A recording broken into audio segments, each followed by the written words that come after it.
Hello, and welcome back to Care's Book Corner. I feel the urge to say I'm your host, Care, but I don't think I like that.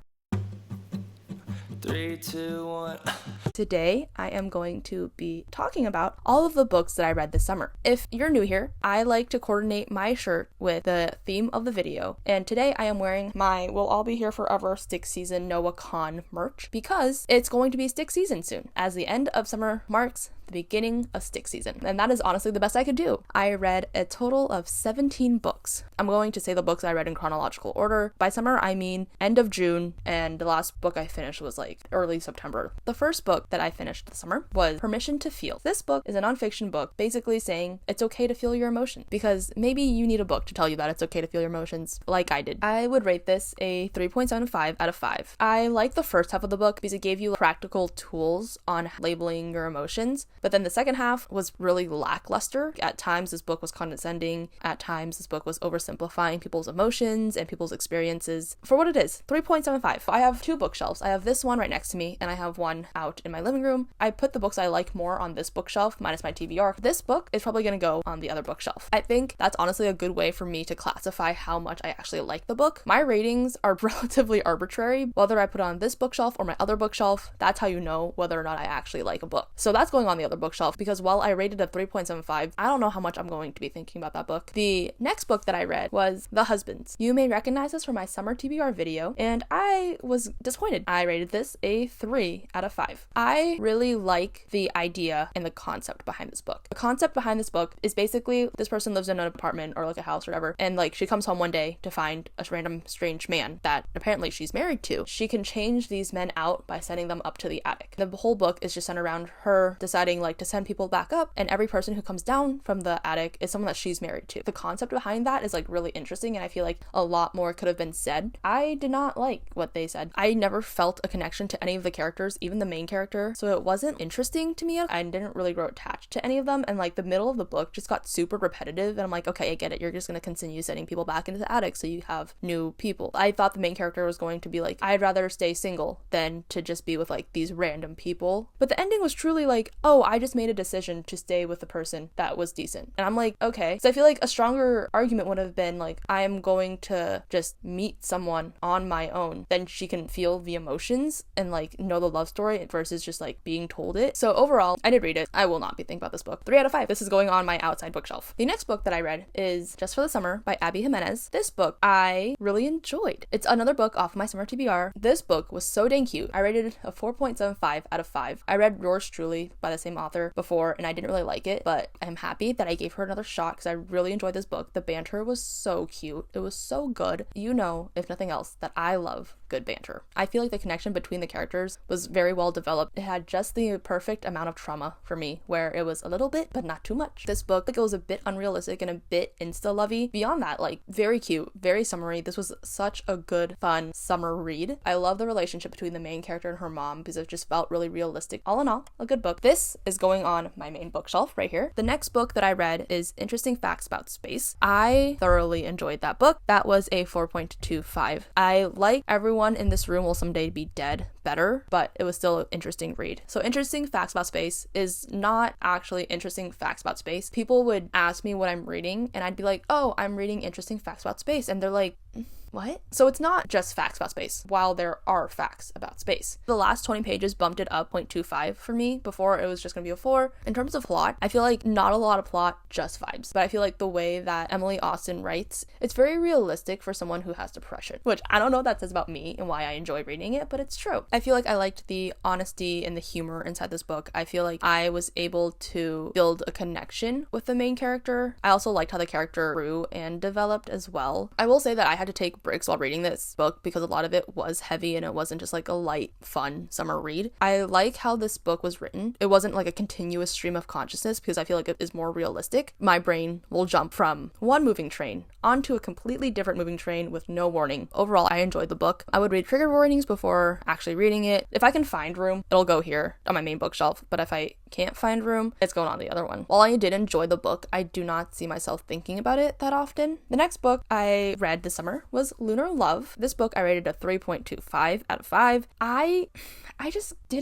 don't feel like I like this book. Abby Jimenez liked this book, so I thought I was going to. I don't know what about it I didn't like, but I just did not like it. I had such high hopes for this book, and I really wanted to support my Asian authors, but for some reason, it did not grow on me. I did not like it. In my review of this book, I literally wrote, this book fell flat for me, then right off a cliff, then climbed back up a little, and then just stayed there. I couldn't tell you what this book was about. I read this in early July. I could not tell you. At the beginning of this book, I genuinely disliked it. I was angry at this book. I don't know why. The pacing was slow. It was inconsistent in the way that it tried to display Asian culture. I feel like it tried too hard to prove its Asianness, which I don't know how to describe more than saying like I like a subtle amount of Asian. I feel like this was trying too hard to prove its Asianness, which came off as inauthentic to me, but that could just be me critiquing it too hard. I didn't like how inconsistent it was in the sense of like sometimes it would like spend paragraphs and pages about Asian culture, and then a lot of times it would completely brush over something that's like a big part of Asian culture. I like genuinely hoped that I would have liked this book, but the main character made me angry. She was annoying, did not like her. I feel like the ending of this book it didn't land for me. I think that the ending of this book was really rushed. The final sad event that happened wasn't it. They brushed over everything and like they tied it up with a neat bow, and I was like, okay, well, that's not what I wanted. If they're going to end the book the way they did, I think the author should have done the due diligence of expanding on that event and giving the event the respect that it would have deserved in like real life. Not to say, this is going on the outside shelf. The next book I read was Out of Love. I read Better by Far in the spring, and I really liked it, so I decided to read Out of Love because a lot of people say that they like this book better. I rated this a 4 out of 5, which I think is either the same or lower than Better by Far. The way that it was written was really interesting. It was written in reverse chronological order, where it starts with the end and then it tells you how we got there. And it was a really interesting concept. The whole time I was reading this book, the only thing I could think of was the lyric, "I can see the end as it begins" by Taylor Swift. My skill to bring in Taylor Swift in literally anything that I do, that is a big skill set of mine. I really like this author's writing style. It's incredibly realistic and honest and raw, especially like the way that she writes about heartbreak and grief and going through all of that as you break up with someone. Like that's the reason why I really liked Better by Far, is because the way that she wrote it, you could feel the absence, like you could feel the hollowness of the main character after they broke up with their significant other. I like the emphasis that the author put on friendship, on connection, on having laughs, even through the moments of heartbreak. It's like the glimmer of light in a dark time. I read this book the whole time hoping the end of the relationship changes, like something changes. You know that it doesn't, but it's still enjoyable to read regardless, because you read about their love story and you read how things ended up the way that they did. But despite all of that, you still hold out hope. This book made me wish that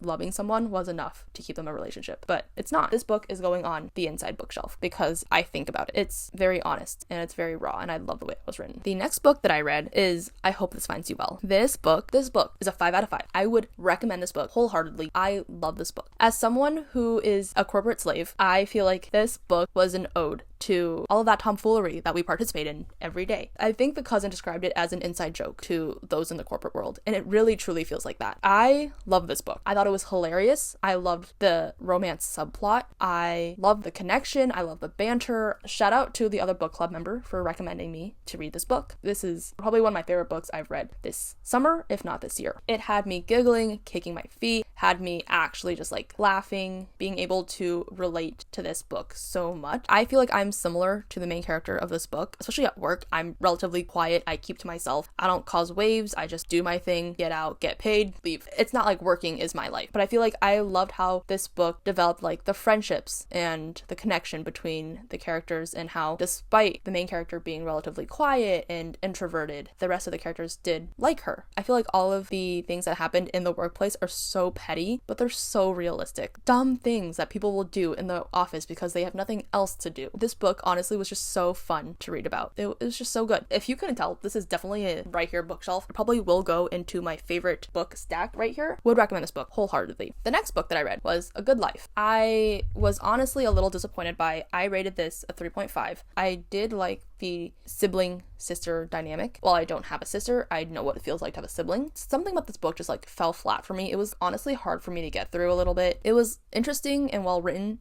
but it just didn't engage me. I could not tell you what this book is about plot-wise. I did read it. That was another book off my summer TBR. This is probably going on the outside bookshelf. Next book I read was White Nights. It's a short story, itty bitty one. I realized after I bought this and read this that the author's name is spelled incorrectly. I believe there's another Y in there somewhere. I bought this off of Amazon, so I don't really know why I got a pirated version. I would rate this a 3.5 out of 5. I don't really remember it, but I do know that there are like some quotes in it that I was like, that's a good quote. That is a good quote. It was super well written, and this was a heartbreaking description of unrequited love. But beyond that, not much. To sum up with this book, it's literally a depressed dreamer gets his heart broken twice by a person. It took me a while to get into this book and understand actually what's happening, and considering it's this big, it took me quite a long time to read it. I feel like at times it did hit a little too close to home because I am the queen of unrequited love. That is my favorite love to have. Not because I want to, but my life just happens to be like that. Like I said, well written. There's good quotes, but I probably will not be thinking about it that often. So outside bookshelf it goes. The next book that I read this summer was A Psalm for the Wild Built. I really like this book, surprisingly. A bookstore worker recommended this book to me, and at first I was like, ooh, sci-fi? I don't know about that one, because I asked for a light, fun summer read, and then they recommended a sci-fi book, but I actually really did like it. It is light and fun. I rated this a 4.25. This book honestly surprised me. It had me giggling and kicking my feet. For what reason? Between a robot and a monk? I just love the friendship that developed between those characters. This book is very lightly sci-fi, which made it easier for me to understand what was happening, because if it was heavy sci-fi, you know why I don't understand how to read those. This book was incredibly wholesome and adorable, and I loved it and would recommend it. Good book, going on the inside bookshelf for sure. The next book I read is the second and final nonfiction of my summer. This is The Book of Delights. It's a collection of essays. I rated this book a 3 out of 5 because honestly, you would think that a book called The Book of Delights would be more delightful. I did not find it incredibly delightful. I found it hard to get through, and it didn't really stick with me, but also it might be because I just don't like happiness. Most of the essays in this were really forgettable for me. I had a couple of essays in here that a light bulb went off or something interesting was said about it, but most of them could not tell you a single thing about this book. Like, I like this idea of collecting things that sparked delight in your everyday life, but overall, I just guess I don't like happiness in a book. Also, some of the essays written in this, I don't know if I was just like not comprehending the book, but like I would read it and be like, what, am I having a stroke? Like, what is happening? I even sent like the cousin a picture of one of the pages and I was like, do you understand this? And she was like, no. So made me feel a little better, but also like, what? This is a nonfiction essay collection. Why am I confused? I gave this a 3-star. Some of the stories were actually delightful, but most of them were not. Outside bookshelf, this will go. The next book that I read this summer was Games and Rituals. This is a stories collection, and I really like this book. This was a 4 out of 5 for me. All of these stories were different, but they had the same undertone, which I liked. It was like a melancholy, sad undertone, which I guess is just my vibe. This book, being on my summer TBR, based off of the cover, probably was a bad idea because it wasn't a fun, light summer read, but it was a read for sure. These stories just got darker as time went on. Wasn't summery, wasn't light,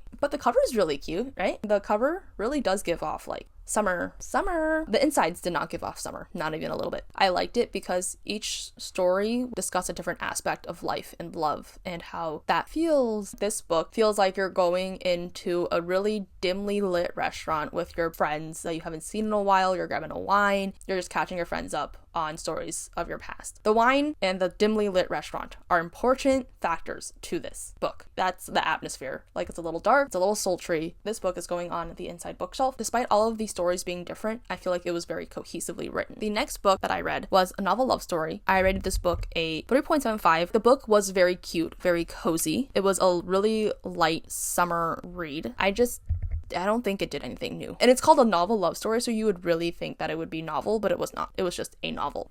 But like, the book felt like a weighted blanket just snuggling with you as you read it. I thought the premise of this book was interesting. The premise of the book is like the main character just happens to stumble into her favorite book series' world, which I think is like a really interesting concept where you get to like actually get to talk and interact with your favorite characters, where you built a one-sided relationship with, where you're like, oh, I know these characters, I know their thoughts, I know their feelings, and actually like getting to interact with them. So I thought that was like a really interesting concept. This book, I feel like, fell flat for me in the sense of I feel like the main love interests went from enemies to lovers too quickly. I didn't feel a build up. It was literally just like one day they were like, and I think you're cute and we're in love, and that's it. Overall, like, I did like the book. I thought it was cute. I thought the banter was good. It had me giggling. It had me kicking my feet. It did what a love story should have done. It just didn't do anything for me. And I will say that I loved how friendship was just like the main undertone of this book. The amount of times that she brought up her best friend in casual conversation is about the same amount of times as I bring up the cousin in any situation, any conversation that I have. Count the amount of times I mentioned the cousin in this video, and that's how much I normally bring her up in regular conversation. Everything reminds me of her. That was one of the main undertones of this book, of just like true best friendship where you're basically related. I mean, I am related to the cousin, so I guess that doesn't work for me, but like, you've experienced life together. Everything reminds you of them because everything is a reminder of them. Anyways, so shout out to the cousin. I love her more than she loves me. It's fine.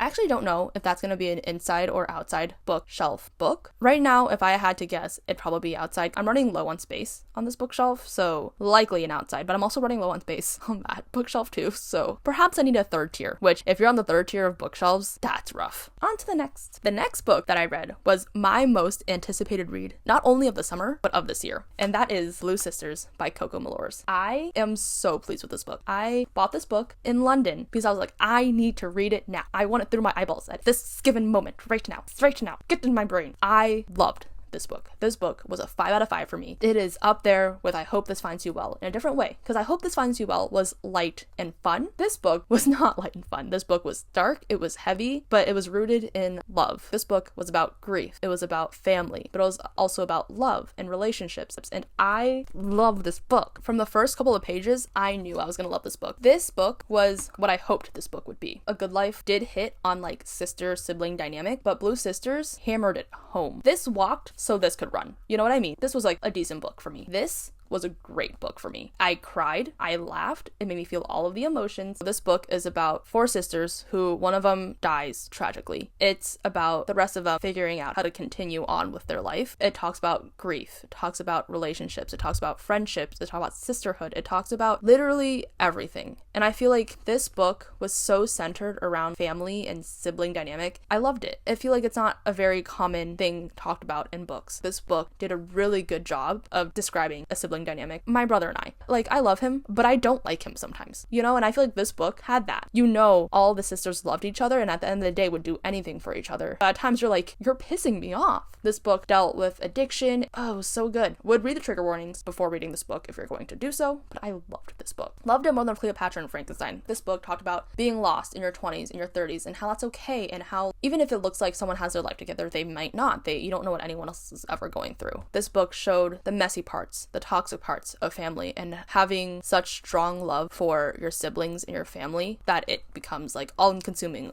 toxic. And if you don't have a toxic relationship with your siblings, good for you. Congratulations. Must be nice. I just loved how real the characters felt and the dialogue felt in this book. As you can tell, this is an outside bookshelf book. Just kidding. Before I filmed this video, was right here, front and center, because I love this book. Would recommend it. Again, read the trigger warnings. Coco Malors stays one of my auto-buy authors. The last book I read this summer is Welcome to the hungnong Bookshop. Again, apologies for any butchered pronunciation for that. I am not Korean. This book I rated, I wrote down I rated a 3.98 out of 4, but that is not true. I rated a 3.98 out of 5. This book, honestly, it was a little disappointing for me. I did like the book. Don't get me wrong. I did like it. I just couldn't rate it a 4 because it just sounded too high. But 3.75 sounded too low. So I rated a 3.98. Like, I did like this book. I feel like it was wholesome. It was cozy. It was comforting. At the same time, like, it didn't do much for me. I probably won't be thinking about this book quite often. This book is about someone who quits her job and starts a bookstore and her challenges, tribulations, what it's like to actually run a bookstore. An interesting book because, like, I too have wanted to quit my corporate job, open a bookstore that's also a cafe, that's also a flower shop. I do love the character development in this book. This book is also like a warm and fuzzy read. It's very wholesome, but at the same time, like, I don't think it did anything new. I wanted to love this book. I truly did, and it hurts me to say that I might have to put this on the outside bookshelf, but I don't know if I can find room for it on the inside bookshelf. Because I love translated literature, I thought I was going to love this book. The ending of this book was really rushed. I wish the author spent more time developing the ending of this book as it did developing the middle, because the middle of the book kind of got boring for me. I really wanted to love this book. Alas, not everything happens the way that you want it to. I'm still debating on where this goes. That was the last book that I read this summer. I make the rules on this channel. The end of summer is September 8th this year. Next year, maybe different. I don't know. My favorite books this summer have to be Blue Sisters and I Hope This Finds You Well. Hands down, no question about it. Neither of these I would say are summer reads, but they're good ones. If you're looking for a nice summer read, my favorite one that I read this summer was just for the summer. I'm gonna go now because I want to go see the sun while I still can before it gets all stick season on me. Thank you so much for watching. I hope you enjoyed it. If you want to and you haven't already, feel free to leave a like, comment, and subscribe down below. I would love to know what your favorite book that you read this summer was. Anything you want to tell me, I would love to hear it, truly. I've said it once and I'll say it again. I'm a nosy person, so a parasocial relationship is just not for me. I want to know everything about all of you, every single one of you. Thanks so much for watching, and I will see you in the next one. Bye. Bye. Bye. Bloop. I'm tired. I don't know why I'm so tired, but I am tired. But excitingly, I am on my second book journal. I finished my first one, which looks exactly the same because I just want to keep it consistent. This took me 2 years to fill. That's how slow I read. Oh my god, that was an hour. Oh, this video's gonna be so fucking long. My goal is to get this video under 20 minutes. Ideally, 18.